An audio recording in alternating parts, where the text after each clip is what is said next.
Is-servizz ta' trasport pubbliku ilu li daħal ġumatej. Il-Forum Unions Maltin qalet li l-indikazzjonijiet huma li dan għadu ferm il-bot minn dak li kienet jistenna l-pubbliku.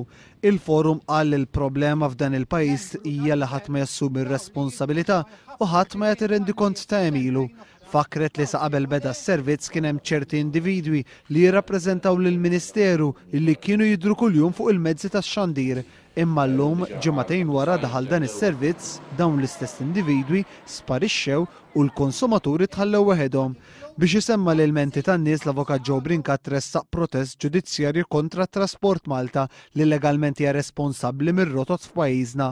Fil-fatt bħalissa l-Avukat Joe Brincat qed jiġbor att tal-menti u sa issa ġabar lista tal-fuq minn 60 persuna. L-arriva min-naħa tagħha qalet li qed tirċievi ma' 3000 telefonata u email kuljum. Ħafna minn dawn l-elementi ġej mingħand nies li qed jistaqsu lil Transport Malta għaliex rotot li kienu jagħmlu sens inqataw bħal fil-każ ta' San Ġwan u San Ġiljan illi biex imorru għax-xogħol ħaddiema dalgħodu ċemplu f'One News u qalu li qed ikollhom jimxuha.